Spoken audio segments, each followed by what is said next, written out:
अस्सलाम वालेकुम स्टूडेंट्स। आज बड़ा ही एक आप लोगों का डिमांडिंग टॉपिक है कि के मैथ्स क्या होता है। कंप्यूटर लॉजिक्स एंड गेट्स के चैप्टर में के मैप क्या है। काफ़ी स्टूडेंट इसमें कंफ्यूज होते हैं कि सर हमें के मैप के बारे में आप समझा दें। ठीक है, तो आज मैं आपको के मैप के बारे में समझाता हूँ, जिसको हम कहते हैं कर्नल मैप। ये क्या होता है कंप्यूटर लॉजिक्स एंड गेट्स में। सबसे पहले आप याद रखना है आपने simply simplify the Boolean expression. ये बुलियन एक्सप्रेशंस को सिंप्लीफाई करता है। क्या मतलब बुलियन एक्सप्रेशन को सिंप्लीफाई करता है? जैसे कि आपको पता है एक आपका बुलियन एक्सप्रेशन है, क्या है? A B plus B C plus B A. अब यहाँ पे आप देखें, आपको पता है कि जो आपका प्लस का साइन होता है लॉजिक गेट्स में, ये रिप्रेजेंट कर रहा होता है आपके पास और गेट को। ठीक है, जो ये मल्टीप्लिकेशन के साइन है ये आपको रिप्रेजेंट कर रहा होता है एंड गेट को।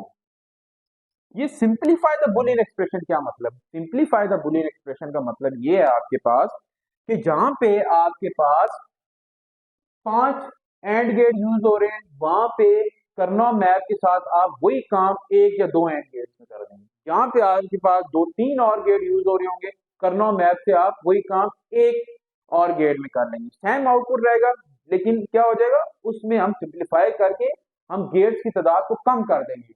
आउटपुट वही रहेगा आपके पास। इसमें अब देखो आप, ये देखो 1 2 3 हमारे पास क्या है इसमें? एंड गेट है इसके 3 और गेट कितने हैं? एक और दो और गेट है। अब अगर हम इसको के मैप के थ्रू सिंप्लीफिकेशन करेंगे ना, एक और गेट हो जाएगा और एक एंड गेट हो जाएगा, रिजल्ट हमारा वही रहेगा। के मैप हम इस पर्पज के लिए यूज करते हैं। एक और के मैप का क्या मकसद है? के map basically pictorial representation of truth table. Truth table क्या था? 0 1 की फॉर्म पे हम लिखते थे ना, ट्रूथ टेबल को लिखते हैं ना 0 1 1 0 की फॉर्म पे, उसी की पिक्टोरियल रिप्रेजेंटेशन को हम कहते हैं के मैप। ओके, के मैप में आप जब पिक्टोरियल रिप्रेजेंटेशन बनाते हो, सेल्स की फॉर्म पे आप बनाते हो। ठीक है, ये डिपेंड करता है कि आपने सेल्स कैसे बनाने हैं। या तो आपके पास 2 इनपुट होंगे या आपके पास 3 इनपुट होंगे। ठीक है, क्या मतलब 2 और 3 इनपुट? अब इस इक्वेशन पे आप देखें, यहाँ पे ए बी सी और बी ए है। अब देखो, एक तो ए हो गया, एक बी हो गया, एक सी। इस केस में 3 इनपुट्स है। ठीक है, अगर हमारे पास ए और बी खाली हो या एक्स और वाई हो, कुछ भी हो सकता है, क्या हो गया? दो आपके पास इनपुट्स हो गए। अगर 2 इनपुट्स हो तो कितने सेल्स बनाने हैं, या 3 इनपुट्स हो तो कितने सेल्स बनाने हैं, वो मैं आपको बताता हूँ। अगर 2 इनपुट्स हो तो आपने करना है 2 की power 2 is equal to 4। 4 cells आपने ड्रॉ करने हैं। कैसे ड्रॉ करने हैं हम आगे देखते हैं। अगर 3 इनपुट्स हैं, 2 की पावर 3 आपने बनानी है। ये क्या हो जाएगा? 8 सेल्स आपके पास हो जाएंगे। ठीक है, 2 इनपुट और 3 इनपुट। पहले हम देखते हैं कि 2 इनपुट्स पे कैसे हमने सेल्स को रिप्रेजेंट करना है, और 3 इनपुट्स पे हमने कैसे अपने सेल्स को रिप्रेजेंट करना है।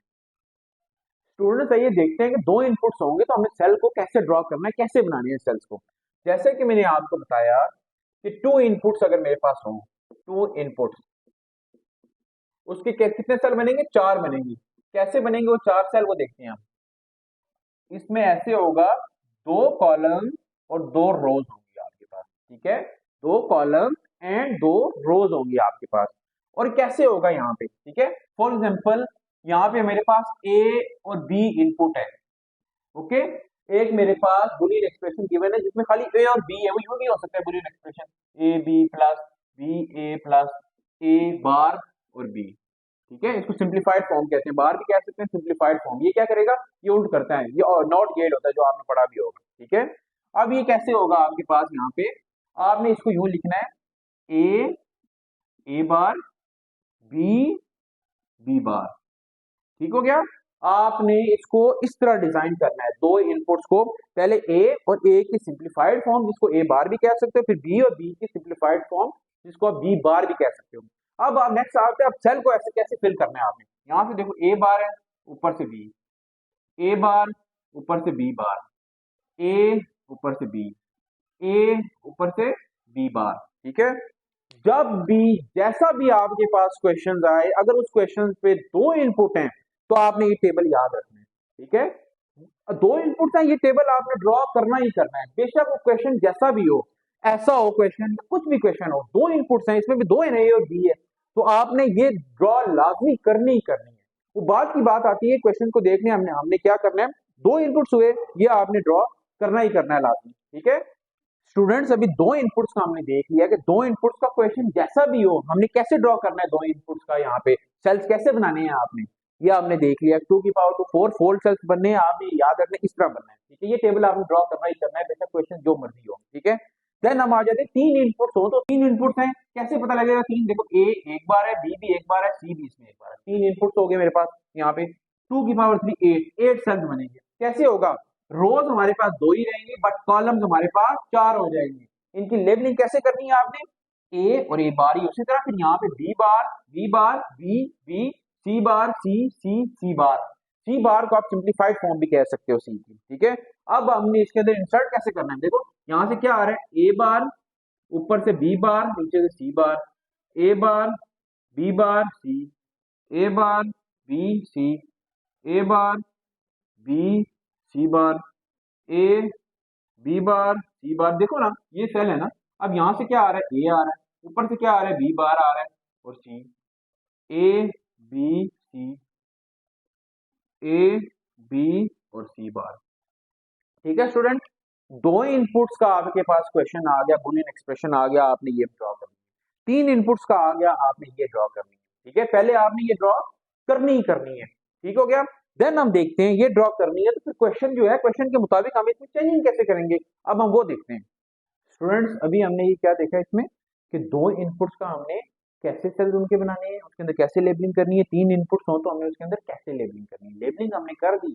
देन आपने ये चार स्टेप्स आपने याद रखने हैं कि हम अब चार स्टेप्स हमने कौन से फॉलो करके हमने बुलियन एक्सप्रेशन को सिंप्लीफाइड करना है, ठीक है।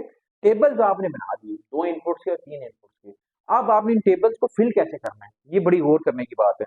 नंबर वन स्टेप है put ones in cell according to the Boolean expression. For example ये एक बुलियन एक्सप्रेशन है, ठीक है। इस बुलियन एक्सप्रेशन को अकॉर्डिंग हमने क्या करना है, यहाँ पे वंस पुट करने हैं, ठीक है। ये अभी अभी आगे हम सवाल भी करेंगे तो मजीद आपको इसमें क्लियर भी हो जाएगा। देन आपने क्या करना है, देन आपने उसके पेयर्स बनाने हैं, ठीक है। आपने जब आप वन पुट कर लेंगे इनकी जगह, देन आपने क्या बनाना है, पेयर्स बनाने हैं। जो आपने दो दो के पेयर्स बनाने हैं ना, जब दो इनपुट होंगे ना, दो दो के पेयर्स बनेंगे हमारे पास, दो के पेयर। और वो पेयर कैसे होने चाहिए, या हॉरिजॉन्टल पेयर बने मींस, या ऐसे पेयर बने हॉरिजॉन्टल पेयर बने, या फिर ऐसे वर्टिकल पेयर बने, डायगोनल में पेयरिंग नहीं हो सकती है कभी भी। और जब तीन इनपुट्स हो, हमें पता है पेयर्स तो हमने बनाने ही बनाने। अगर जहां पे कहीं पे स्क्वायर बन रहा हो, मतलब कि चार गठे आ रहे हो, चार का स्क्वायरिंग बन रही हो, हमने क्या स्क्वायर भी बनाने हैं और पेयर्स भी बनाने हैं वहां पे, ठीक है, बट डायगोनल नहीं बनाने हैं हमने, ओके। देन आपने थर्ड नंबर पे आपने ग्रुप्स बनाने हैं, ठीक हो गया। थर्ड नंबर पे आपने क्या करना है, ग्रुप्स बनाने हैं आपने उसके, ठीक है। जब according to pair, according to ऊपर जो हमने पेयर्स किए होंगे, दो दो के तीन के, हर एक का अलग अलग ग्रुप बनाएंगे, वो देख लेंगे हम।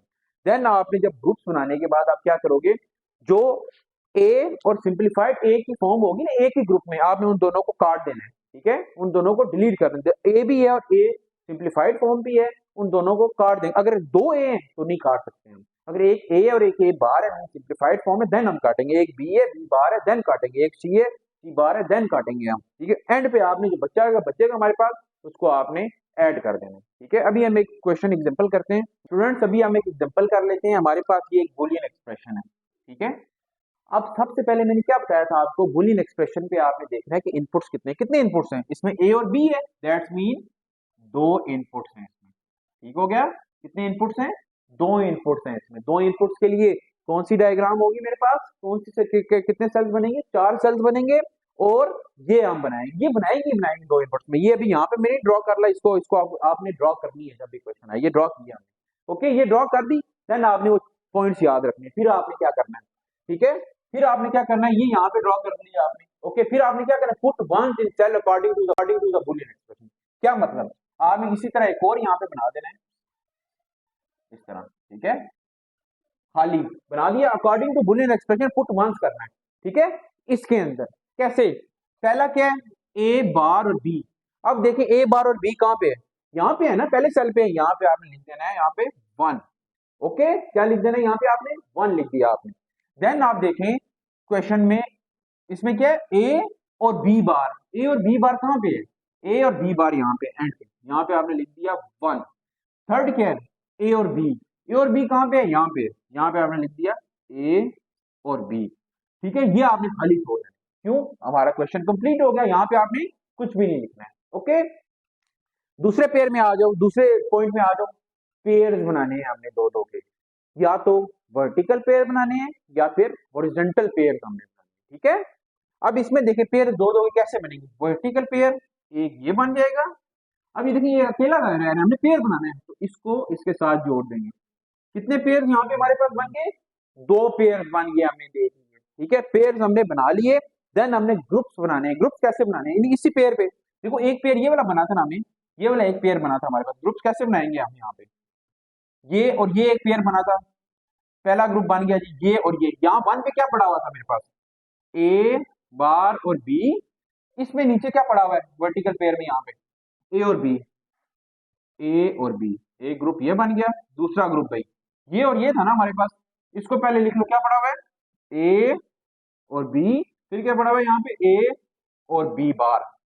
हमने अब ग्रुप्स बना दिए, अब हमने कटिंग करनी है। कटिंग कैसे करनी है, जो मैंने आपको बताया है, जिसका ए और ए बार दोनों ग्रुप में मौजूद है, सिंप्लीफाइड फॉर्म में मौजूद है, खुद भी ए मौजूद है, उसको काटना है। जो सेम होगा उसको हम नहीं काटेंगे। अब देखो ए बार है, इसकी सिंप्लीफाइड फॉर्म में मौजूद है ना, यहाँ पे देखो, ये सॉरी ये सिंप्लीफाइड फॉर्म में ये ए है, ये दोनों मौजूद है, इसको और इसको काट दिया मैंने। अब ये भी बी है, ये भी बी है, ये नहीं काटेंगे, क्यों, ये दोनों सिंपल बी है, इसकी simplified form A B bar नहीं है, ये नहीं काटेंगे। यहाँ पे देखो ए और ये भी है, नहीं काटेंगे, बी और बी बार है, ये हमने काट दिया। कटिंग होगी हमारे पास, मजीद कोई कटिंग नहीं बनती। देन अब यहाँ पे एडिशन, कैसे एडिशन करनी है यहाँ पे, इसको पहले आप लिखो यहाँ पे ऐसे, देखो ये भी बी है, ये भी बी है, आपने इसको ये लिख दिया कॉमन करके, ए आपने कॉमन करके लिखना है, ठीक है। अब आप इन दोनों की एडिशन करनी है। एडिशन कैसे करनी है, ये एडिशन होगी बी प्लस ए, या आप इसको लिख सकते हो ए प्लस बी।